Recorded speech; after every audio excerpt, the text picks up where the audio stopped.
Chapter 6. Marilla makes up her mind. Get there they did, however, in due season. Mrs. Spencer lived in a big yellow house at White Sands Cove, and she came to the door with surprise and welcome mingled on her benevolent face. "Dear, dear," she exclaimed, "you are the last folks I was looking for today, but I'm real glad to see you. You'll put your horse in. And how are you, Anne?" "I'm as well as can be expected, thank you," said Anne smilelessly. A blight seemed to have descended on her. "I suppose we'll stay a little while to rest the mare," said Marilla, "but I promised Matthew I'd be home early. The fact is, Mrs. Spencer, there's been a queer mistake somewhere, and I've come over to see where it is. We send word, Matthew and I, for you to bring us a boy from the asylum. We told your brother Robert to tell you we wanted a boy 10 or 11 years old." "Marilla Cuthbert, you don't say so," said Mrs. Spencer in distress. "Why, Robert sent word down by his daughter Nancy, and she said you wanted a girl, didn't she, Flora Jane?" appealing to her daughter, who had come out to the steps. "She certainly did, Miss Cuthbert," corroborated Flora Jane earnestly. "I'm dreadful sorry," said Mrs. Spencer. "It's too bad, but it certainly wasn't my fault, you see, Miss Cuthbert. I did the best I could, and I thought I was following your instructions. Nancy is a terrible flighty thing. I've often had to scold her well for her headlessness." "It was our own fault," said Marilla resignedly. "We should have come to yourselves and not left an important message to be passed along by word of mouth in that fashion. Anyhow, the mistake has been made, and the only thing to do is to set it right. Can we send the child back to the asylum?" "I suppose they'll take her back, won't they?" "I suppose so," said Mrs. Spencer thoughtfully, "but I don't think it will be necessary to send her back. Mrs. Peter Blewett was up here yesterday, and she was saying to me how much she wished she'd sent by me for a little girl to help her. Mrs. Peter has a large family, you know, and she finds it hard to get help. And will be the very girl for you. I call it positively providential."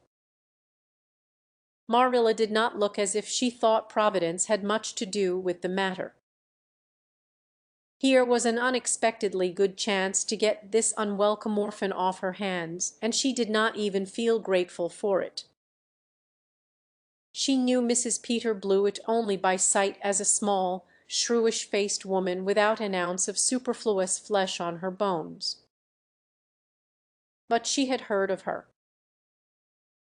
A terrible worker and driver, Mrs. Peter was said to be, and discharged servant girls told fearsome tales of her temper and stinginess, and her family of pert, quarrelsome children.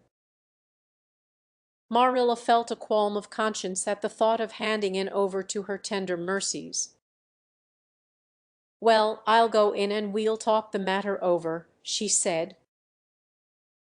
"And if there isn't Mrs. Peter coming up the lane this blessed minute," exclaimed Mrs. Spencer, bustling her guests through the hall into the parlor, where a deadly chill struck on them as if the air had been strained so long through dark green, closely drawn blinds that it had lost every particle of warmth it had ever possessed. "That is real lucky, for we can settle the matter right away. Take the armchair, Miss Cuthbert. And you sit here on the ottoman and don't wiggle. Let me take your hats. Flora Jane, go out and put the kettle on. Good afternoon, Mrs. Blewett." We were just saying how fortunate it was you happened along. Let me introduce you to ladies. Mrs. Blewett, Miss Cuthbert. Please excuse me for just a moment. I forgot to tell Flora Jane to take the buns out of the oven. Mrs. Spencer whisked away, after pulling up the blinds. And sitting mutely on the ottoman, with her hands clasped tightly in her lap, stared at Mrs. Blewett as one fascinated. Was she to be given into the keeping of this sharp-faced, sharp-eyed woman? She felt a lump coming up in her throat and her eyes smarted painfully.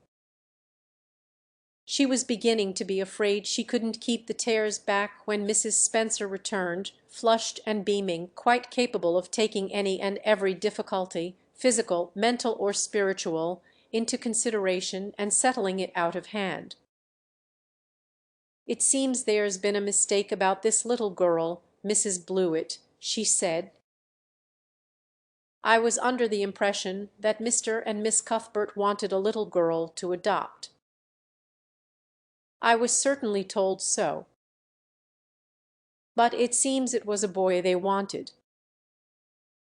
So if you are still of the same mind you were yesterday, I think she'll be just the thing for you." Mrs. Blewett darted her eyes over and from head to foot. "How old are you, and what's your name?" she demanded. "And Shirley," faltered the shrinking child, not daring to make any stipulations regarding the spelling thereof, "and I'm 11 years old." "Humph! You don't look as if there was much to you. But you're weary." "I don't know but the weary ones are the best after all." "Well, if I take you, you'll have to be a good girl, you know, good and smart and respectful. I'll expect you to earn your keep, and no mistake about that. Yes, I suppose I might as well take her off your hands, Miss Cuthbert. The baby's awful fractious, and I'm clean worn out attending to him.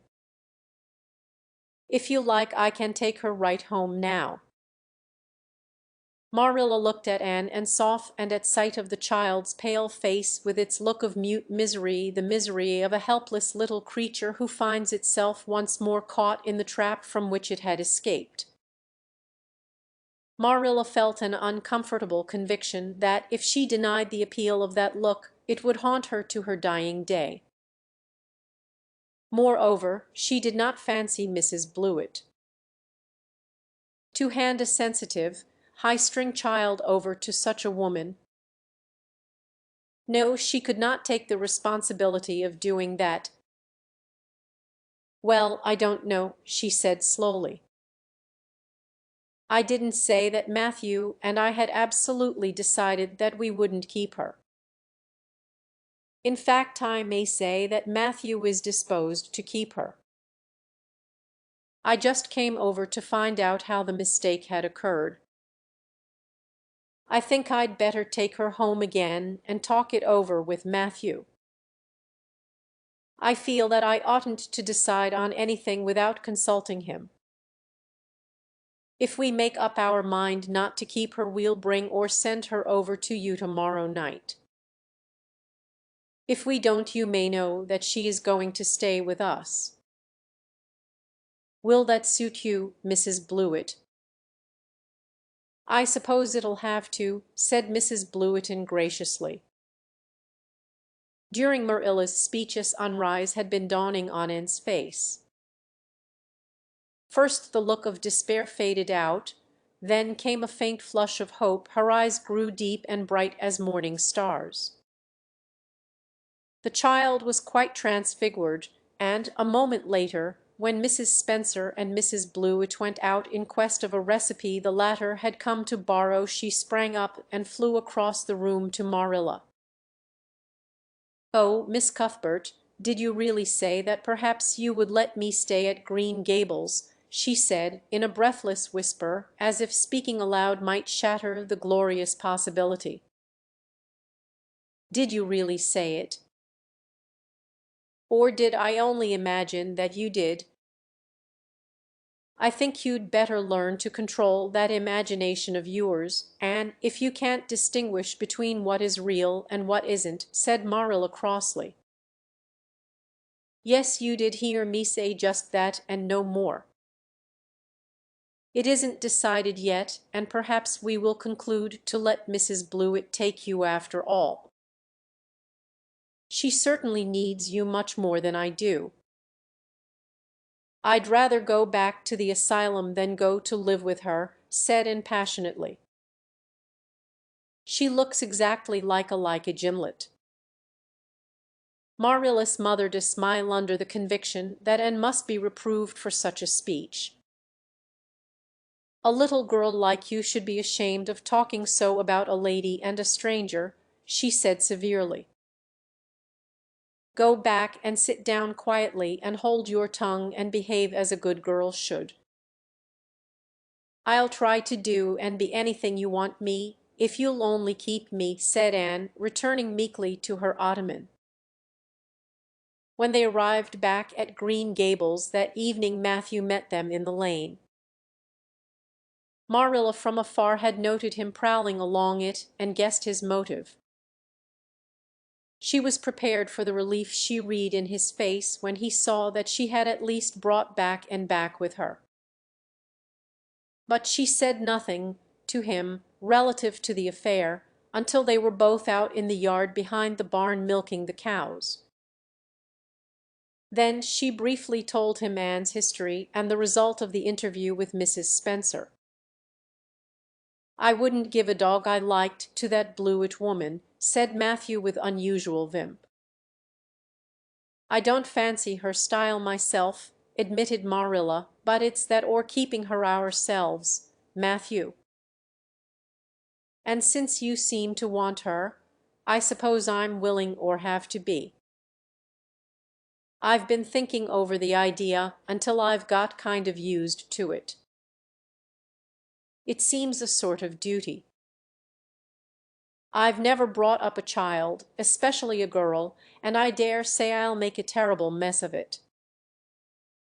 But I'll do my best. So far as I'm concerned, Matthew, she may stay. Matthew's shy face was a glow of delight.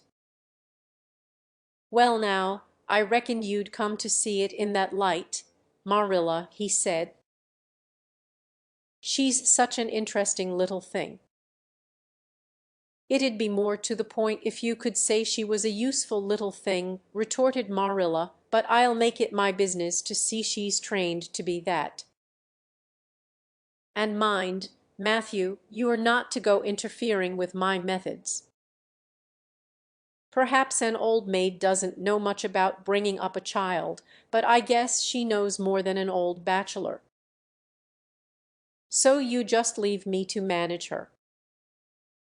When I fail it'll be time enough to put your oar in. There, Marilla, you can have your own way, said Matthew reassuringly. Only be as good and kind to her as you can without spoiling her. I kind of think she's one of the sort you can do anything with if you only get her to love you. Marilla sniffed, to express her contempt for Matthew's opinions concerning anything feminine, and walked off to the dairy with the pails. I won't tell her tonight that she can stay, she reflected as she strained the milk into the creamers. She'd be so excited that she wouldn't sleep a wink. Marilla Cuthbert, you're fairly in for it. Did you ever suppose you'd see the day when you'd be adopting an orphan girl? It's surprising enough, but not so surprising as that Matthew should be at the bottom of it, him that always seemed to have such a mortal dread of little girls. Anyhow, we've decided on the experiment, and goodness only knows what will come of it.